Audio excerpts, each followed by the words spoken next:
নামাজের তো বহুত ওয়াজ শুনেছেন জীবনে, আজকে তিনটে কারণ শোনেন, এরপরে সিদ্ধান্ত নেবেন।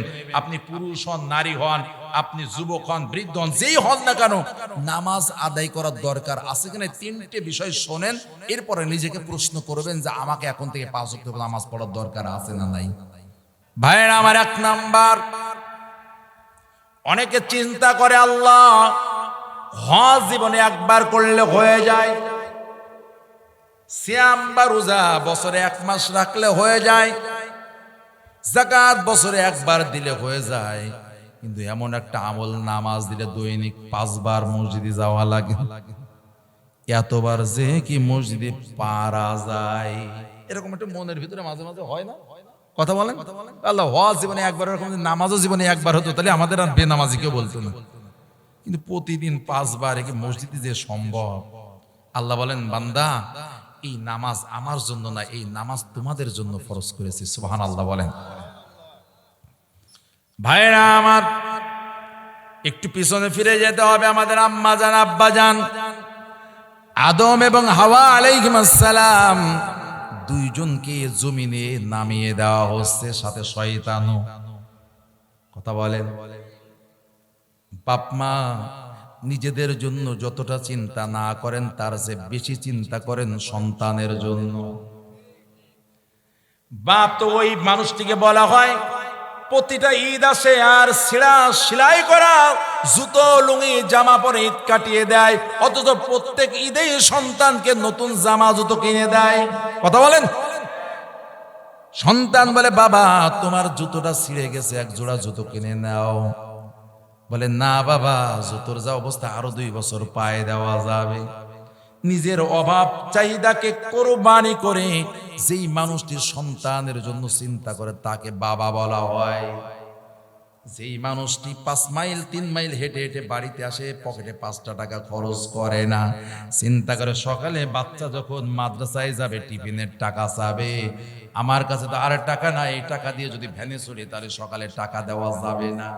যেই মানুষটি সন্তানের মুখটা অন্ধকার গোমরা অসন্তুষ্ট হয়ে যাবে, দুঃখ পাবে, এই জন্য পকেটের টাকা খরচ না করে 2-3 মাইল হেঁটে হেঁটে কষ্ট করে বাড়ি আসে, ওই মানুষগুলোকে আমাদের বাবা বলা হয়। কথা বলেন, একটু কথা বলেন। মা সন্তানকে গর্ভে রাখে 9 মাস, আর পিতা সন্তানকে তার মস্তিষ্কের ভিতরে রাখে সারা জীবন।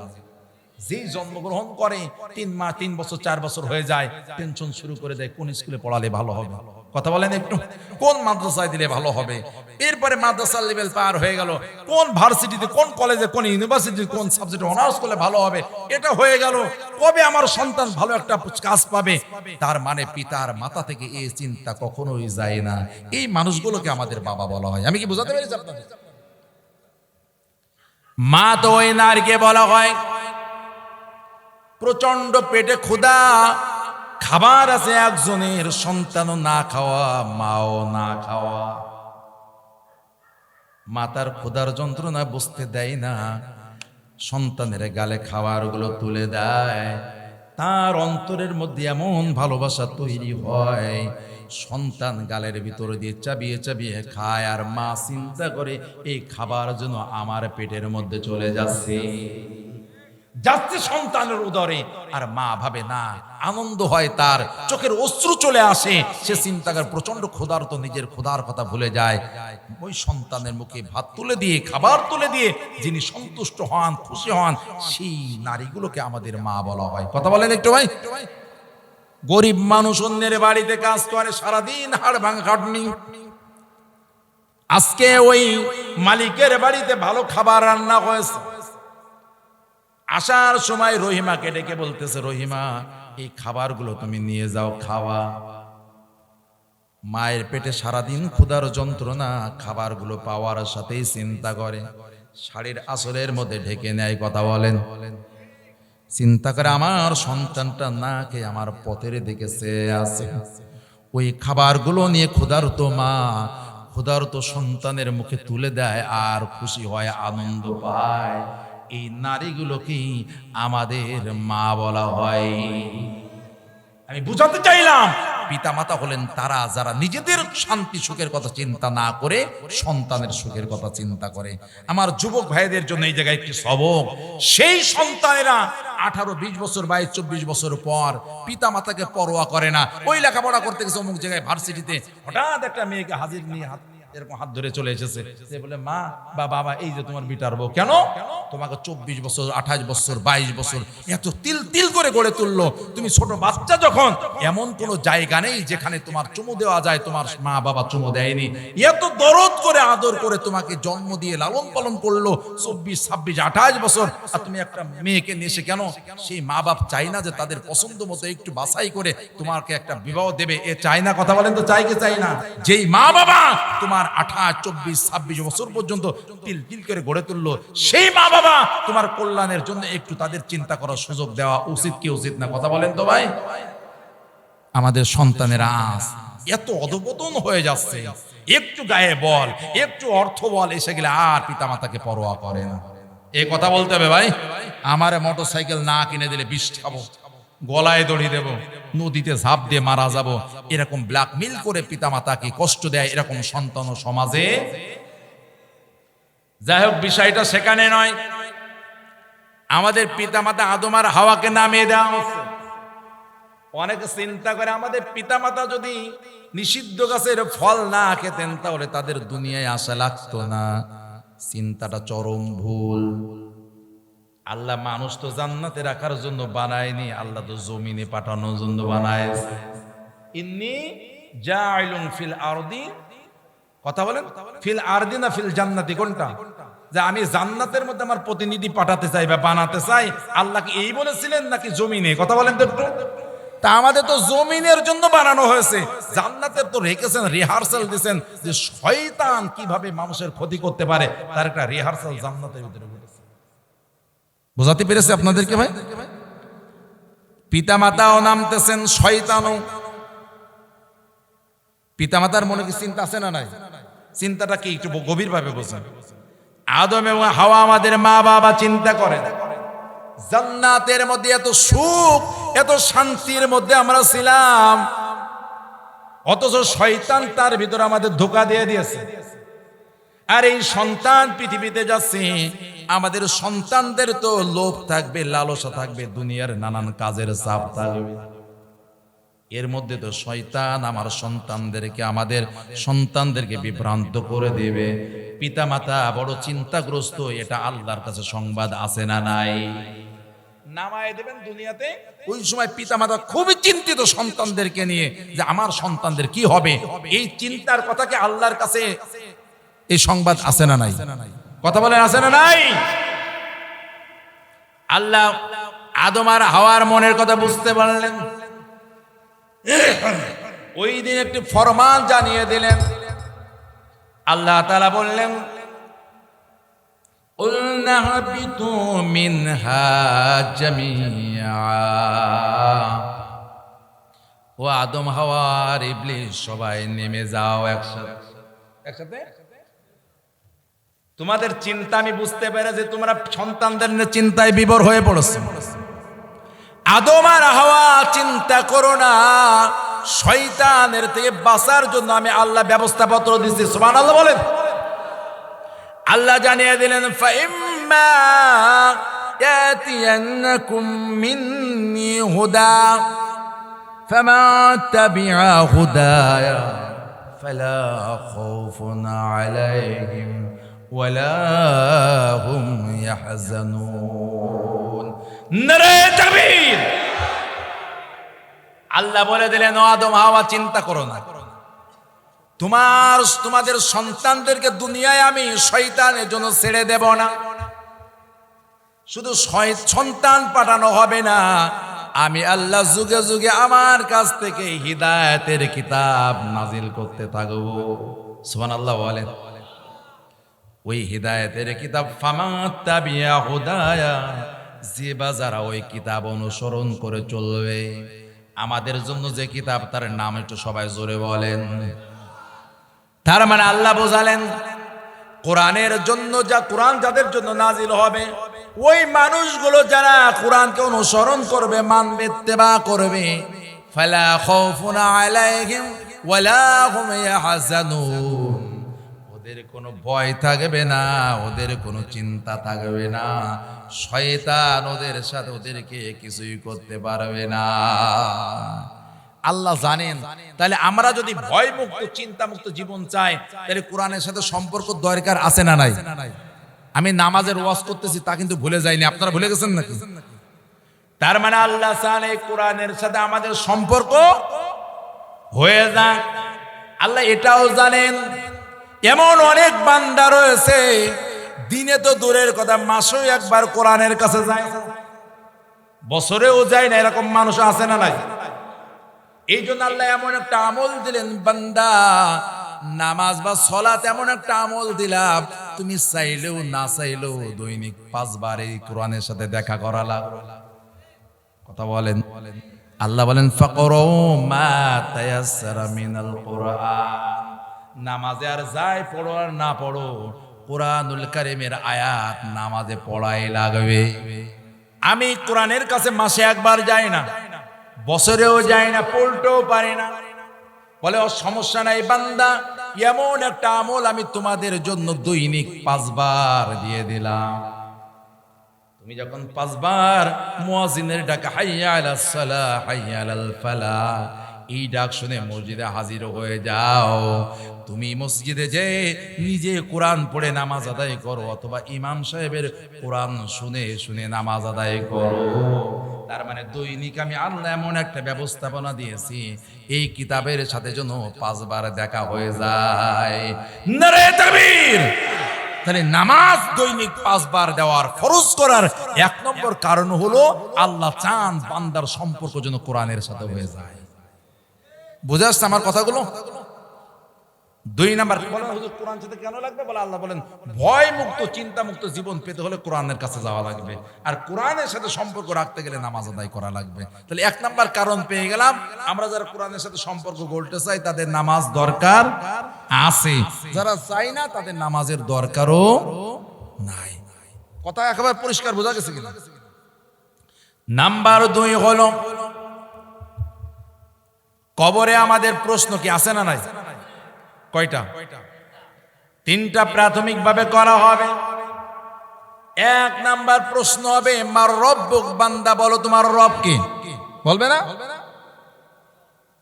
তাহলে এটা তো প্রশ্ন হলো আল্লাহ, এটা তো প্রশ্ন করলেন, তার লেখাপড়া কই? পরীক্ষা তো লেখাপড়া করার পরে পরীক্ষা হয়, আগেই তো পরীক্ষা হয় না। পরীক্ষা কি লেখাপড়া করার পরে না? মিডিল টার্ম 6 মাস পরে, আর অ্যানুয়াল বা বার্ষিক পরীক্ষা 11-12 মাস পরে হয়। কি কথা কি ভুল বলতেছি?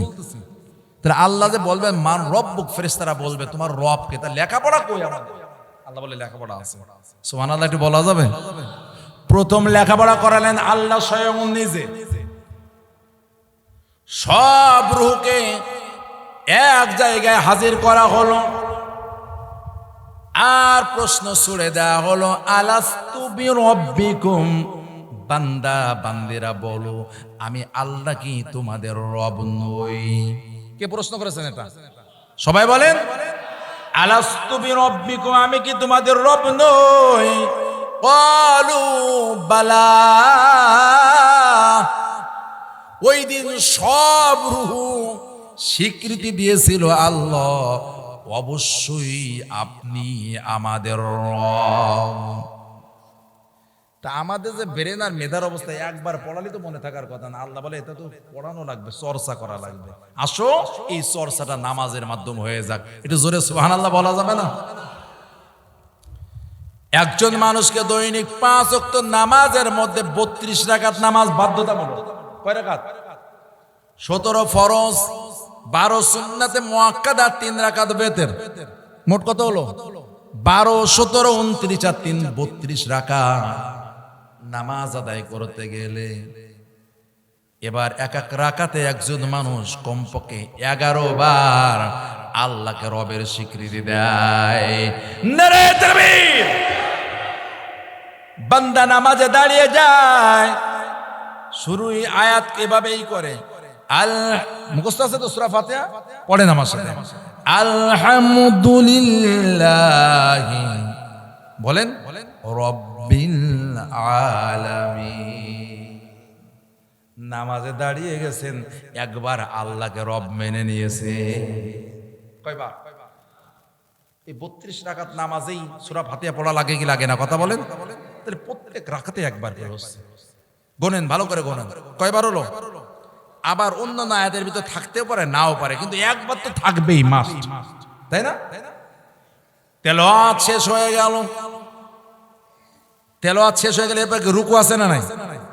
রুকুতে যে কমপক্ষে 3 বার তাসবিহ আছে, এটা পড়েন তো কি?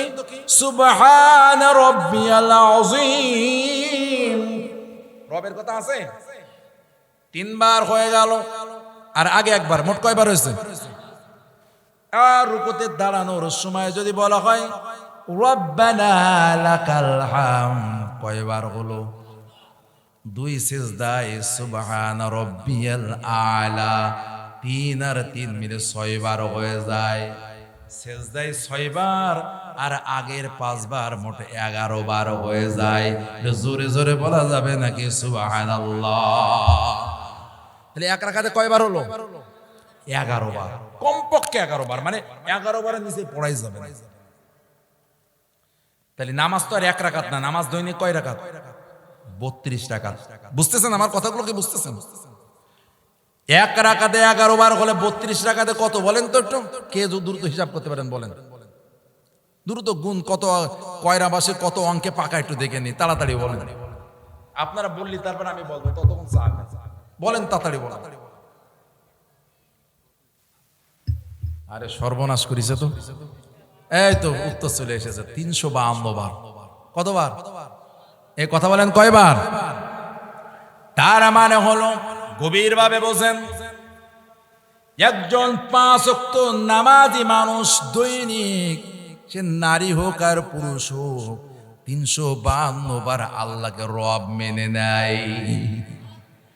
ছোট্ট একটা বাচ্চা যে কেবল কথা বলা শিখেছে, সেও দিনে 352 বার মাকে মা ডাকে না। অথচ একজন নামাজি দৈনিক বুঝে পড়ুক আর না বুঝে পড়ো, কম পক্ষে 352 বার আল্লাহকে রবের স্বীকৃতি দেয়। এই মানুষগুলো যদি এই নামাজের বাইরে অতিরিক্ত নামাজ আছে না নাই, এই মানুষগুলো যদি আওয়াবিন পড়ে, সাস্ত পড়ে, ইশরাক পড়ে, দোহা পড়ে, তাহাজ্জুদ পড়ে, কি আছে না নাই, কথা বলেন, অন্যান্য নামাজ পড়ে, তাহলে রবের সংখ্যা বাড়বে না কমবে? আবার রুকুতে যে যদি 3 বারের জায়গায় 5 বার 7 বার আরো বাড়ায়, তাহলে বাড়বে কি বাড়বে না?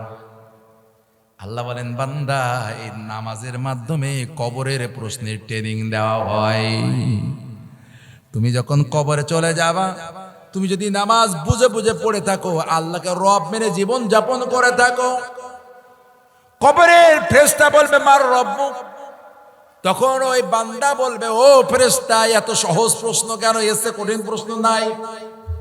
বিসিএস এর ভাইবা আছে, বিসিএস বাংলাদেশের, বলতেছে যে এই বলো 5 আটা কত হয়? তাহলে ওই ছাত্র হাসবে না বলেন তো? 5 আটা 40 হয়, তো 1 2 3 ক্লাসের ছাত্ররাও জানে।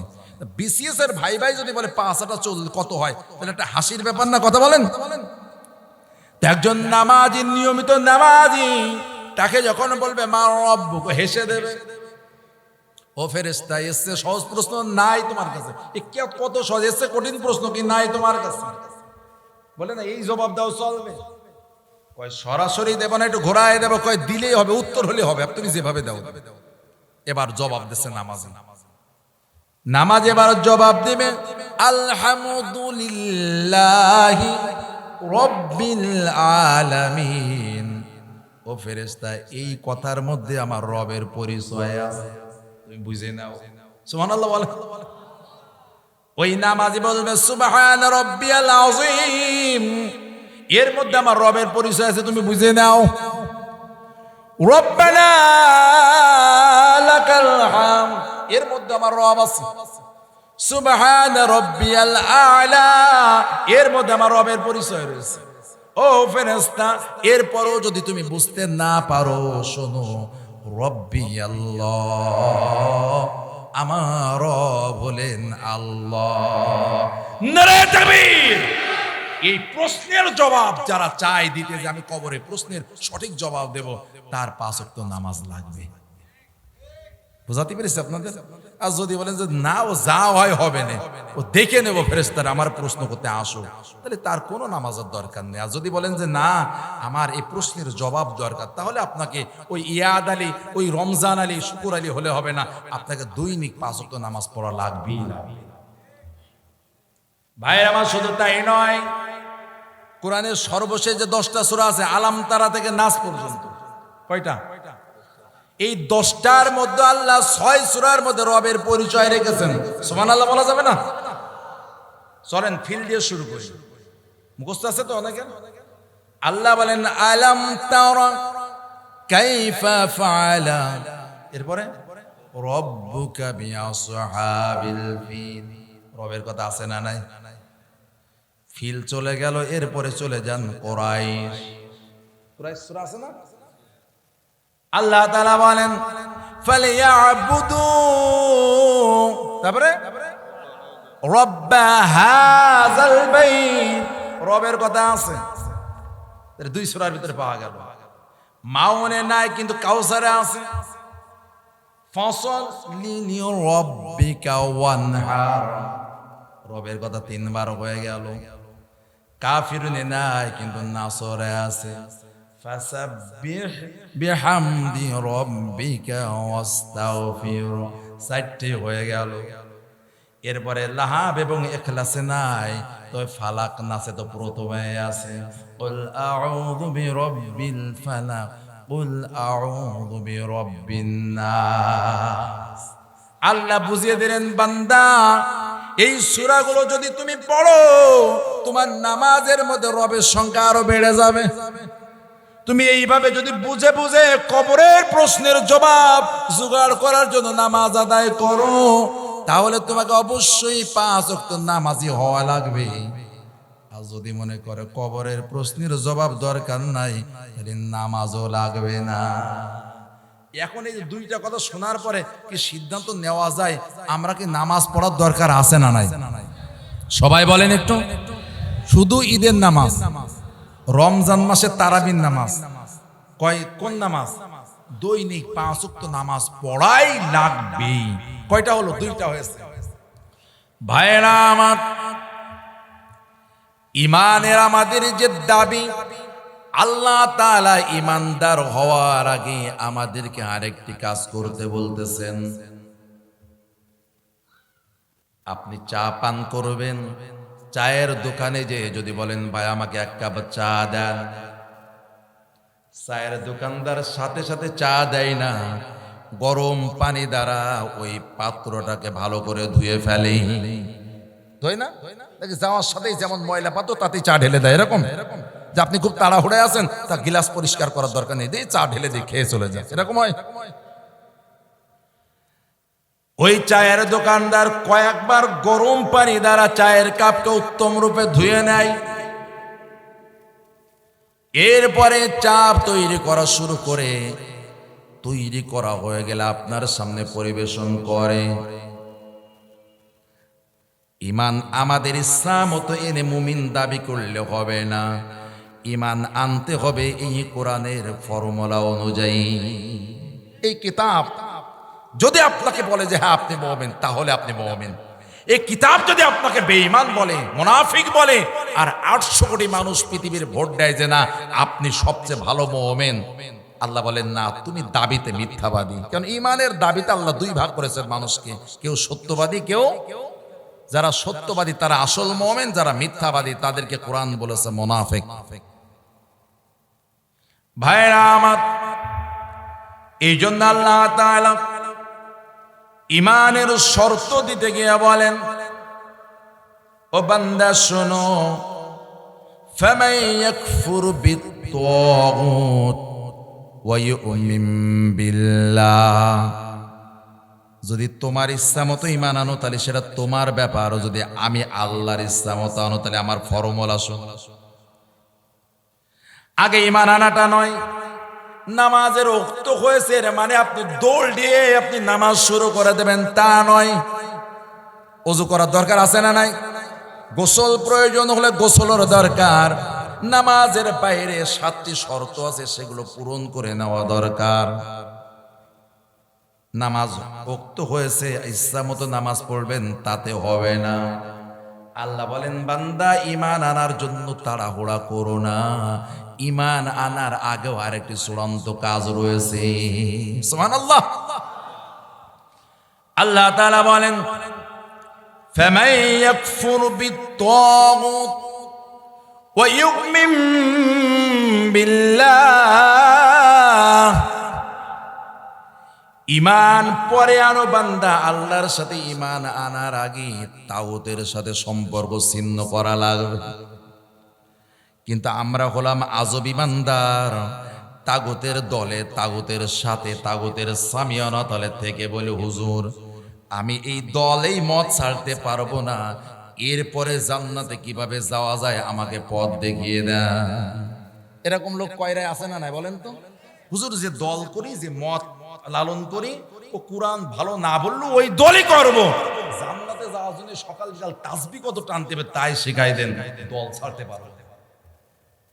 আল্লাহ বলেন, না, হবে না, তাগুতকে ছাড়তে হবে বান্দা। তোমার ডান পাশে আল্লাহ তাআলা, বাম পাশে হলো তাগুত শয়তান, তুমি মাঝখানে আছো। এবার তোমাকে সিদ্ধান্ত নিতে হবে, তুমি কি আল্লাহ তাআলার দিকে যাবে না শয়তানের দিকে যাবে। তুমি এই মাঝখান থেকে যত আল্লাহর নিকটবর্তী হবা, শয়তান তত দূরবর্তী হয়ে যাবে। আর শয়তানের যত নিকটে চলে যাবা, আল্লাহর সাথে সম্পর্ক তত দুর্বল হয়ে যাবে। আমাদের বাস্তব চরিত্র হলো, আমরা আল্লাহকেও সন্তুষ্ট করতে চাই, আবার খেয়াল রাখি যাতে শয়তান বেজার না হয়। কি ভুল বলতেছি না? আমরা আল্লাহকে সন্তুষ্ট করতে যাই বলেই তো নামাজ পড়ি, সিয়াম পালন করলাম 1 মাস, হজও করতেছি, যাকাত দিচ্ছি, অন্যান্য ভালো ভালো কাজ করতেছি। আবার শয়তানকে ঠিক রাখার জন্য সুদের সাথে আসি, ঘুষের সাথে আসি, ওজনে কম দেওয়ার সাথে আসি, মালে ভেজালের সাথে আসি, অন্যের জায়গা জমি দখল করার সাথে সব জায়গায় আসি। ওয়াজের মাহফিলেরও প্রধান মেহমান, ওই অমুসলিমদের নাচ গান বা কোনো কনসার্ট, সেখানেও প্রধান মেহমান, সব জায়গায় আছে। কি আছে না নাই কথা বলেন? এই চরিত্রটা কেমন? এই চরিত্রটা হলো, আমরা আল্লাহকেও সন্তুষ্ট রাখতে চাই, আবার খেয়াল রাখি শয়তানও যাতে বেজারে না হয়। এইভাবে কি মুমিন হওয়া যাবে ভাই? কথা বলেন তো, একটু জোরে বলেন। আল্লাহ বলেন, হবে না, তোমাকে সিদ্ধান্ত নিতে হবে, তুমি সম্পর্কটাকে আল্লাহর সাথে গড়বে না শয়তানের সাথে। তুমি যদি আল্লাহর সাথে সম্পর্ক গড়তে চাও, তাহলে আগে শয়তানকে তালাক দিতে হবে। ইয়াকফুর এর আরেকটি অর্থ হলো তালাক দেওয়া, ছেড়ে দেওয়া, অস্বীকার করা। আল্লাহ বলেন, বান্দা ঈমান আনো পরে আগে শয়তানের সাথে সম্পর্ক ছিন্ন করে দাও। আপনাদের প্রশ্ন করে যদি বুঝে থাকেন, আগে ঈমান আনা না আগে তাগুতকে ছেড়ে দেওয়া? সবাই বললেন না, কোনটা আগে? আগে তাগুতকে ছেড়ে দেওয়া, এরপরে ঈমান আনা। আল্লাহ বলেন, আগে তাগুতকে ছাড়ো, তারপরে ঈমান আনো। ঠিক না কথা বলেন? তাগুত কাকে বলা হয়? সবচেয়ে সহজ সংজ্ঞা হলো, যে বা যারা আল্লাহর বিধানের পরোয়া করে না। ওরা বলে ইসলাম কোরআন কি বললো ওটা জানে না, সংবিধান যা বলে এর বাইরে যাওয়া যাবে না। কি কথা বলে কি বলে না বলেন?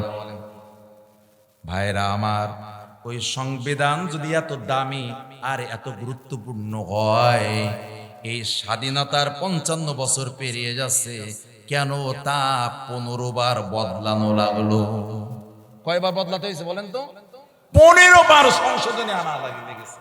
তাহলে বোঝা গেল ওটা এমন কোনো বিষয় না যা পাল্টানো যায় না, বদলানো যায় না। কিন্তু আল্লাহর কোরআনের বিধান এমন বিধান, এটা আল্লাহ যা সিদ্ধান্ত দিয়েছেন এর বাইরে যাওয়ার সুযোগ নেই। যারা তাগুত এবং বাতিল, এরা কোরআনের বিধান, কোরআনের আইনকে ভয় পায়, কারণ আছে না নাই কথা বলেন? এই কোরআনের আইন যদি প্রতিষ্ঠিত হয়ে যায়, তাহলে মদের বোতল আর টানা যাবে না। কথা বলেন? এই কোরআনের আইন যদি চালু হয়ে যায়, কোরআনের সমাজ চালু হয়ে যায়, তাহলে আর চুরি চলবে না, দুর্নীতি চলবে না। এই কোরআনের সমাজ যদি প্রতিষ্ঠিত হয়ে যায়, আর জেনা ব্যভিচার নারী নিয়ে ফুর্তি চলবে না। এটাই হলো তাগুত এবং বাতিল পন্থীদের বড় ভয়। কয়রাবাসী কি কষ্ট পাচ্ছে আমার কথায়? আমাদের জামালি সাহেব যে সুরলে কণ্ঠ ওয়াজ করে গেছেন, এরপরে আর ওয়াজ করা কঠিন আমার জন্য। তারপরে বুঝতে তো আর কষ্ট হচ্ছে না আপনাদের? ভাইরা আমার, তাহলে আবার বলি, তগুতকে আগে ছাড়া লাগবে না আগে ঈমান আনা লাগবে? আগে তগুতকে ছেড়ে দিতে হবে। আল্লাহ কালেমাও তো এই কায়দায় শিখালেন। আল্লাহ ইলাহ, ওটা আগে মানা লাগবে না বান্দা। লা ইলাহা ইল্লাল্লাহ, আগে তুমি মেনে নাও কোনো ইলাহা নাই সত্য, এটা আগে মানো। এরপরে বলো না একজন আছেন, তিনি হলেন আমাদের আল্লাহ। আগে বলো কোন ইলাহা নেই, আগে খালি করো নিজেকে, আগে খালি করো, আগে তুমি স্বীকৃতি দাও। আর কোন ইলাহাকে মারো না, কারোর সামনে মাথা নত করবা না। তবে হ্যাঁ, একজন সত্তা, তিনি হলেন কেবলমাত্র আল্লাহ। এটা না কালেমার অর্থ নাকি অন্য কিছু? তাহলে ভাইরা আমার, যে শক্তি আল্লাহর বিধানকে পরোয়া করে না, যেই শক্তি মানুষদেরকে আল্লাহর বিধান মানতেও দেয় না, এই শক্তিকে বলা হয় তাগুতি শক্তি। এবার আমি আপনাদের প্রশ্ন করি, বাংলাদেশে তাগুতি শক্তি আছে না নাই? আসতে বলেন, কেননা শয়তান বেজার হয়ে যাবে কিন্তু। কারণ আমাদের শয়তানকে তো বেজার করা যাবে না, কেননা রাত্রে বাড়ি ফিরে যেতে হবে, আর গলা টলা টিপে না ধরে যাওয়ার সময় আমার ভয় তো আছে নাকি? তাহলে কোনোভাবেই তাগুতের সাথে সম্পর্ক রাখলে মুমিন হওয়া যাবে না। মুসলিম তো আর একটু পরের কথা। তাগুতের সাথে সম্পর্ক থাকলে কি হবে না ভাই, কথা বলেন? মুমিন হওয়া যাবে না। এবার চমৎকার একটি বিষয় বুঝে নিন। আমাদের সমাজে যারা আওয়ামী লীগ করুক বা বিএনপি, জামাত, চরমনায়, যারা যে দল করে করুক, এখানে হয়তো সব দলের মানুষ থাকতে পারে, আমি চিনি না। এবার একটু বুঝে নেন, যেই দলের লোক হোক না কেন, কোরআনকে সবাই বিশ্বাস করে কি করে না? আরো জোরে বলেন, করে কি করে না? কিন্তু সবার বিশ্বাস একরকম নয়। ঝামেলা ওই জায়গায়, সবার বিশ্বাস কি না একরকম না, একটু ভিন্নতা আছে। ভাইয়েরা আমার, খেয়াল করেন, এই নামাজ যখন মসজিদে 5 ওয়াক্ত ইমাম সাহেব পড়ান, পিছনে সবাই যারা নামাজ পড়ে সবাই আওয়ামী লীগ করে, সবাই বিএনপি করে, ভিন্ন ভিন্ন দলের লোক মুক্তাদি হয় কি হয় না? সব দলের মানুষ একসাথে নামাজ আদায় করে, 5 ওয়াক্ত বা অন্যান্য নামাজ, ঈদের নামাজ, জুমার নামাজ। সবাই তো কোরআন দিয়ে নামাজ পড়ে, ঠিক কিনা বলেন? আওয়ামী লীগের লোক বলে না জামাত কোরআন দিয়ে নামাজ পড়ে, ওরা রাজাকার, আমরা কোরআন দিয়ে পড়বো না, আমরা গীতা দিয়ে নামাজ পড়বো বলে। তার মানে বোঝা গেল কোরআন দিয়ে নামাজ পড়তে হবে, এই ব্যাপারে সব দল একমত। বোঝাতে কষ্ট হচ্ছে, বুঝতে কষ্ট হচ্ছে আপনার? এই মানুষগুলো আবার এই যে রমজান গেল, খতম হয়েছে অনেক মসজিদে, গোটা কোরআন খতম করা হয়েছে তেলাওয়াতে, তারাবিতে। এই গোটা কোরআন খতম তারাবিতে যারা নামাজ আদায় করলো বিভিন্ন মসজিদে, ওই মুসল্লিদের মধ্যে সব দলের লোক ছিল কি ছিল না? এতেও প্রমাণিত হয়ে গেল কোরআন দ্বারা খতম তারাবি পড়তে হবে, এ ব্যাপারে সব দল একমত। দুইটা টেস্ট করলাম, সব জায়গায় একমত, আলাদা মত পাওয়া যায়নি। 3 নাম্বার, আপনাদের এলাকায় কেউ মারা গেলে হাফেজ সাহেব ডেকে নিয়ে একটু খতম পড়ে দোয়ার আয়োজন হয় কি হয় না? যেই লোক আওয়ামী লীগ করে তারা শুধু দোয়ার আয়োজন করে, বিএনপি যারা করে তারা আয়োজন করে না, এরকম নাকি? না না, যে দলই হোক না কেন, বাপ মারা গেছে, দোয়ার আয়োজন, হুজুর 10 জন ছাত্র পাঠাই দেন। বলেন, কথা বলেন, সব দলের লোক করে না? আমি এই কথাগুলো কেন বলতেছি একটু গভীর ভাবে বুঝুন। তার মানে হলো এই কোরআনুল কারীম খতম করে তেলাওয়াত করে দোয়া করা লাগবে, এই ব্যাপারে সব রাজনৈতিক দল একমত। কেউ বলে না গতকাল হাফেজ সাহেবেরা ওই বিএনপির নেতার বাসায় কোরআন খতম করে তার বাপের জন্য দোয়া করেছে। আমরা জঙ্গি হব না, আমরা আওয়ামী লীগের লোক, আমরা বাইবেল পাঠ করব, বলে কেউ? তাহলে বোঝা গেল খতম দেওয়ার ক্ষেত্রে, দোয়া করার ক্ষেত্রেও কোরআনের ব্যাপারে সবাই, জোরে বলেন সবাই। 4 নাম্বার, ছোট বাচ্চারা কান্নাকাটি করতেছে, কান্না থামে না। বড় মানুষ ভয় পেয়েছে। সকালবেলা ফজরের সময় দেখা গেল বাচ্চা নিয়ে মসজিদের ইমাম সাহেবের কাছে হাজির। কেন? একটু ঝাড় ফুঁক দেওয়ার জন্য। শুধুমাত্র বিএনপির লোকজন আছে আপনার কাছে? না, তা নয়। তার মানে আমি বোঝাতে চাইলাম এই কোরআন দ্বারা ঝাড় ফুঁক দিতে হবে, এই ব্যাপারেও সব রাজনৈতিক দল একমত। তাহলে ঝামেলা কোন জায়গায়? আমি তো যেখানেই মিলাচ্ছি সব জায়গায় দেখি একমত। তাহলে সমস্যা ও অসুবিধা কোথায়? কি আপনারা বলেন, অসুবিধা কি আছে না নাই? আসেন কোরআনের কাছ থেকে একটু জানি। এই কোরআনের 4 নাম্বার সূরার নাম হলো সূরাতুন নিসা। কোন সূরা? আয়াত নাম্বার 60। আল্লাহ সেখানে এই আমাদের এত এত প্রশ্নের সব জবাব দিয়ে দিয়েছেন। খেয়াল করেন, আল্লাহ তাআলা বলেন, আলাম তারা ইলাল্লাযীনা ইয়াজউমুনা আন্নাহুম আমানু বিমা উনজিলা ইলাইকা ওয়া মা উনজিলা মিন ক্বাবলিক। খুব খেয়াল করেন, আল্লাহ তার নবীকে ডেকে বলতেছেন, নবীকে ওই মানুষগুলোর ব্যাপারে আপনি কি চিন্তা করেছেন, ভেবেছেন, চিন্তা করে দেখেছেন নাকি যারা এই দাবি করে, এই দাবি তারা নিজেদের ব্যাপারে করে যে আমরা ইমানদার? কি বলে? আওয়ামী লীগের লোক, তারা যারা মুসলমান, তারা নিজেদেরকে ইমানদার দাবি করে কি করে না? বিএনপি যারা, তারাও কথা বলেন। জামাত, চরমনায় অন্যান্য দল, তারাও যারা মুসলমান ইমানদার দাবি করে, তারা বলে যে আমরা ঈমান এনেছি, ইমানদার।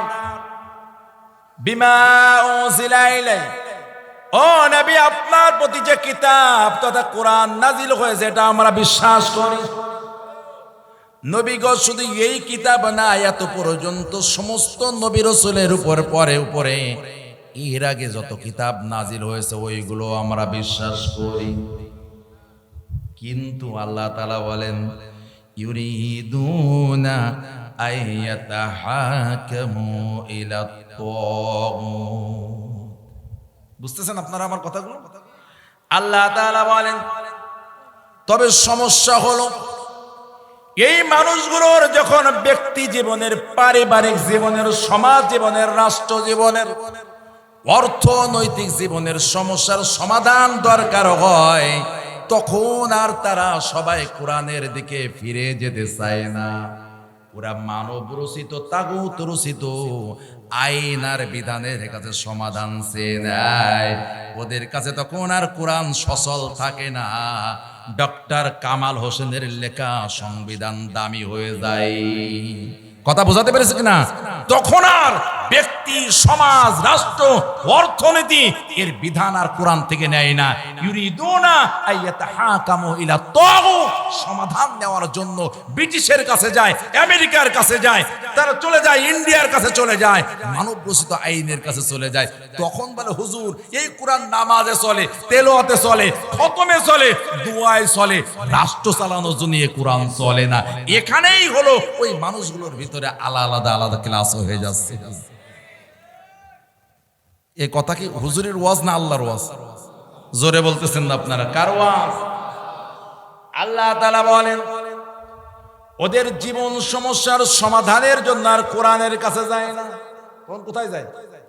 নামাজে গেল, তারাবিতে গেল, খতমে গেল, দুআয় গেল, কিন্তু আর জীবন সমস্যার সমাধানে গেল না। ইয়াতাহাকামু ইলা তাগুত। আল্লাহ তাআলা বলেন, ওয়াতস ওয়াকাদ উমিরু আয়াকফুরু বি। ইমানদার হতে গেলে আমি তো শর্ত দিয়ে রেখেছি, তাগুতকে ছেড়ে দেওয়া লাগবে। আল্লাহ তাআলার ফতোয়া অনুযায়ী তাগুতের সাথে সম্পর্ক রাখা একটা মানুষও কখনো মুমিন হতে পারবে না। কথা বোঝাতে পেরেছি কিনা বলেন, একটু কঠিন কথা। তগুতের সাথে সম্পর্ক থাকা, তগুতের সাথে যাদের সম্পর্ক রয়েছে, এই মানুষগুলো কশ্চিন কালেও আল্লাহর দরবারে ইমানদারদের তালিকায় ঠাঁই পাবে না। আমরা কি ইমানদারকে থাকতে চাই কি চাই না, একটু জোরে বলেন তো। ইমানদার হতে চাই, ইমানদার থাকতে চাই, ইমানদার অবস্থায় আমরা রবের কাছে পৌঁছাতে চাই। শুধু জন্মসূত্রে ইমানদার নয়, আমরা আমাদের কর্মের মাধ্যমে, বাস্তব জীবনে চর্চার মাধ্যমে আল্লাহর দরবারে ইমানদার হিসেবে প্রমাণ দিতে চাই। রাজি কি আছেন না? এটা হাত তুলে দেখায় নারে তাকবীর। তার মানে হলো কোন মুমিনের তাগুতের সাথে কোনো সম্পর্ক, সবাই বলতে হবে, সম্পর্ক থাকবে না। সম্পর্ক থাকলে সে আর মুমিন থাকবে না। এখন সিদ্ধান্ত নিতে হবে, প্রেম কি তাগুতের সাথে করবেন না সম্পর্ক আল্লাহর সাথে তৈরি করবেন। একদম প্রথম ওয়াজ আমার কমপ্লিট হয়ে গেল। বুঝেছেন না আমার কথাগুলো? আমি যদি মুমিন হতে চাই, মুমিন থাকতে চাই, মুমিন হিসেবে আল্লাহর কাছে পৌঁছাতে চাই, তাহলে তাগুতের শক্তির সাথে মুমিনের কোনো সম্পর্ক থাকতে, আপনি মুমিন হবার পরও যদি তাগুতের সাথে সম্পর্ক থাকে, কেমন যেন আপনি তালাক দেওয়া বউ নিয়ে সংসার করতেছেন। সব হয় না খুব তালাক দেওয়া বউ নিয়ে সংসার করলে? কথা মনে হয় বোঝেন? বলে 1 তালাক 2 তালাক 3 তালাক 14 তালাক 52 তালাক, যত তালাক তোর মা বাপ 14 গোষ্ঠী তালাক। একটু আবার হুজুরে যায় বলে, হুজুর রাগ উঠে গেছিল, মাথায় বলে ফেলেছি, তা কি করা যায়? হুজুরির ফতুয়া টতুয়া আর সে গ্রহণ করতেছে না, ওই বউ নিয়ে সুন্দর করে সংসার করতেছে। বহুত সব হচ্ছে না, কি বলেন আপনারা? সন্তান যেগুলো হবে সব ভালো সন্তান হবে না, কি বলেন? তার মানে হলো ইমানদার একই অবস্থা, মুমিন হবার পরে যদি আবার তাগুতের সাথে সম্পর্ক রাখে, তাগুতের কাছে ফিরে যায়, তাহলে বোঝা যাবে ইমান আনার পরেও তাগুতের সাথে আবার সংসার শুরু করে দিয়েছে। মুমিনের তাগুতের সাথে 3 তালাক 52 তালাক দিতে হবে, কোন সময় ওদিকে তাকানো যাবে না। অল্প কথায় কি বোঝাতে পেরেছি আপনাদেরকে? ভাইরা আমার, এই ব্যাপারে অনেক লম্বা কথা বলা যেত। আল্লাহ তাআলা জানিয়ে দিলেন, বান্দা যখন তুমি ঈমানের স্বীকৃতি দিবে, তখন আর নিজের ইচ্ছা মতো জীবন যাপন করা যাবে না। যদি তুমি স্কুলে ভর্তি হয়ে যাও, কেউ যে ঢাকা ভার্সিটিতে ভর্তি হয়, আপনি আর আমি ঢাকা ভার্সিটির নিয়ম কানুন মানতে বাধ্য নই, কিন্তু ওই ভার্সিটির যারা ছাত্র ছাত্রী তাদের মানা লাগবে কি লাগবে না? কথা বলেন। বাংলাদেশের সব মানুষ ঢাকা ভার্সিটির নিয়ম মানতে বাধ্য না, তবে যারা ভর্তি হবে তাদের তো মানা লাগবে, বহিষ্কার করে যাবে, ছাত্রত্ব বাতিল হয়ে যাবে। কথা বলেন। আপনি মুমিন নয়, ঈমান আনতে বাধ্য নন। আপনি ইচ্ছা হলে আনবেন, না আনলে না আনবেন, এটা আপনার ইচ্ছা। তবে ঈমান আনার পরে আর আপনার ইচ্ছা খামখেয়ালিপনা চলবে না, তাহলে আর প্রকৃত মুমিন হওয়া। আপনি ঈমানের দাবি করবেন, মুমিন দাবি করবেন, আবার যেমন ইচ্ছা যা ইচ্ছা তাই করবেন। নামাজে ডাকলে বলে নামাজ পড়বো না হুজুর, তাতে আপনার কি? একথা বলা যাবে না। আপনি যদি মুমিন না হতেন তাহলে একথা বলা যেত। এখন ঈমানদার হয়েছেন, এখন আর নিজের ইচ্ছা মতো চলা যাবে না। এ ওয়াজও আমার না, এ ওয়াজও আল্লাহ। আল্লাহ তাআলা সূরাতুল আহজাব, কুরআনুল কারীমের 33 নম্বর সূরা, এই সূরা 36 নম্বর আয়াতে বলেন, ওয়ামা কানা লিমুমিনিন ওয়ালা মুমিনাতিন ইযা কাদাল্লাহু ওয়া রাসূলুহু আমরা আন ইয়াকুনা লাহুমুল খিয়ারাতু মিন আমরিহিম ومن يعص الله ورسوله فقد ضل ضلالا مبينا। আল্লাহু আকবার। কোন মুমিন নারী এবং পুরুষ, মুমিন তো 2 ধরনের না, নারীরাও মুমিন পুরুষরাও। কোন পুরুষ বা নারী যারা ঈমানের দাবি করবে, ঈমানের মালা গলায় পরে নেবে, নিজেদেরকে ঈমানদার দাবি করবে, ওই মানুষগুলো আল্লাহ এবং তার রাসূল তার জীবনের ব্যাপারে যে ফয়সালা দেবেন, সিদ্ধান্ত জানিয়ে দেবেন, ওই সিদ্ধান্তকে এড়িয়ে নিজের ইচ্ছা মতো চলার আর কোনো অধিকার রাখে না। আপনি একজন অমুসলিম, হিন্দু, বৌদ্ধ, খ্রিস্টান, আপনারকে কেউ নামাজের জন্য ডাকবে না, ভাই আগে নামাজ পড়তে আসো বলবে, ভাই তাকে বুঝাবে ভাই ইসলাম কবুল করো, ইমানের দাওয়াত দিবে, যদি সে মুমিন হয় এরপরে বলবে ভাই চলেন এবার পবিত্র হয়ে নামাজে যাই, তাই না? কথা বলেন তো আপনারা। কিন্তু আপনিও মোমেন, আপনারও বলবে ভাই আপনি আবার মোমেন হন, তারপর নামাজে যান, নেই বলবে না, কিন্তু নামাজ এমনি ডাকবে। কিন্তু আপনি ইমান যখন এনেছেন, এখন আপনার জন্য চূড়ান্ত ব্যাপার হলো এখন আর আপনি নিজের মতো চলতে পারবেন না। সব ইলাহা, সব দেবতা, সব রব বাতিল, এখন এক ইলাহের সিদ্ধান্তে চলা লাগবে। এই ক্ষেত্রে কি আমাদের দুর্বলতা আছে না নাই? কথা বলেন তো ভাই, আছে না নাই? কথা বলেন। আমি যদি এই গভীর রাতে একটু নামাজের কথা বলি, একটু বলেন তো, নামাজ আমাদের জন্য, আমরা যে নামাজ আদায় করবে এটা আল্লাহর দরকার নাই, এটা আমাদের নিজেদের প্রয়োজন। কিন্তু সমাজে দেখা যায় নামাজি 5 প্রকার। কয় প্রকার? রমজানে হুজুর যে মুসল্লিরা ছিল এখনো আরো বেশি হয়ে গেছে না? রমজানের ট্রেনিং নিয়ে এখন একটু মুসল্লি বেড়ে গেছে মসজিদে, নাকি? কি কি হয়েছে তাহলে? কি সমস্যা? কি ও কমে গেছে, তাই না? তাহলে ট্রেনিং দিয়ে লাভ হলো। আপনি 6 মাস 2 বছর সেনাবাহিনীর ট্রেনিং নিয়ে এখন বাড়ি এসে নাকে তেল দিয়ে ঘুমান, আপনি সেনাবাহিনীর কাজ না করেন, তাহলে আপনার ট্রেনিং দেওয়া তো পণ্ডশ্রম হলো, সরকারের টাকা নষ্ট হলো 2 বছর। এই কথা বলেন না কেন আপনারা? তা আল্লাহ আপনাকে একটা মাসের ট্রেনিং দিলেন, প্রশিক্ষণ দিলেন, নামাজ শুধু ফরজ নামাজ না, আরো 20 রাকাত নামাজ বাড়ায় দিয়েছে রমজানে, সেটা আদায় করলেন। এখন যেটা গুরুত্বপূর্ণ সে ফরজই আদায় করতেছেন না, এরকম মুসলমান তো কয়রা এলাকায় অন্তত নাই। কি বলেন? কয়রায় থাকলে অন্তত নারায়ণপুর এলাকায় তো নাই। এবার ভালো করে বলছেন, আমি বলেছি নামাজি কয় প্রকার? 1 নাম্বার হলো ইয়াদ আলী, শুধু ঈদের নামাজ আদায় করে, আছে না? যাই নামাজ কিনে রেখেছে, জামা পায়জামা টুপি সব কিনে রেখেছে, শুধু 2 ঈদে পরে। আমার এই এলাকায় না থাকলে আমার খুলনা যশোর এলাকায় আছে ভাই, শুধু 2 ঈদের নামাজে হাজির হয়। ঈদের নামাজে যেহেতু ইকামাত দেওয়া লাগে না, এই জন্য ইমাম সাহেবের একদম সোজাসুজি যাই নামাজ পড়ে রাখে, জায়গা দখল দেয়। ফরজ নামাজে ইমাম সাহেবের পিছনে দাঁড়ায় না কেন? ওখানে মুয়াজ্জিনের ইকামত দেওয়া ভয় আছে, জানে না তো, ও তো ইকামত জীবনে মুখস্থ নেই। কথা বলেন, একটু কথা বলেন। কিন্তু ঈদের নামাজে তো ঝামেলা নেই, দেখবেন যে যাই নামাজে প্রথম কাতার দখল, নামাজ 9টায় বা 8:30টায় ও ফজরের আগে দখল হয়ে গেছে প্রথম কাতার, লোক নেই, যাই নামাজ দিয়ে দখল করেছে। আপনাদের এলাকায় হয় না, এই জন্য বোঝেন না, কিন্তু অনেক এলাকায় হয় এরকম। আমি বলতে চাচ্ছি 1 নাম্বার হলো ইয়াদ আলী, শুধু ঈদের নামাজ পড়ে। 2 নাম্বারে হলো রমাদান আলী, শুধু রমজান মাস এই যে গেল রমজানের মুসল্লি। 3 নাম্বার হলো শুকুর আলী, শুধু জুমার বারে নামাজ পড়ে। 4 নাম্বার হলো জানাজা আলী, ফরজ নামাজ না পড়লেও জানাজা মিস করে না, মেম্বারে দাঁড়াবে, ওয়ার্ডে গরু ছাগল মারা গেলেও জানাজায় হাজির হয়ে যায়। ও তো জানে না যে গরু ছাগলের জানাজা লাগে না, কিন্তু নেতা তো বোঝে না তো ওই সমস্ত। ফরজ না পড়লো কি হবে, জানাজা একটাও মিস দেয় না, কারণ তাকে বুঝো দিয়ে হবে তো সে মুসলমান। আছে না এরকম লোক আপনাদের এলাকায়? তাহলে কয় প্রকার হয়েছে ভাই? আমার ওয়াজ তো আপনাদের ব্রেনে, মনের ভিতরে গেঁথে নিয়ে যেতে হবে, শুধু শুনে মজা করলে হবে না। 1 নাম্বার বলেছি ইয়াদ আলী, আবার নামে মিলে গেলে কেউ মাইন্ড করবে না। আমি একবার এরকম জিন্নাদাই আলোচনা করতেছি, তো ইয়াদ আলী যখনই বলেছি আমার ডান পাশে তিনি বসে ওনার নাম ইয়াদ আলী, সবাই হেসে দিয়েছে ময়দান থেকে।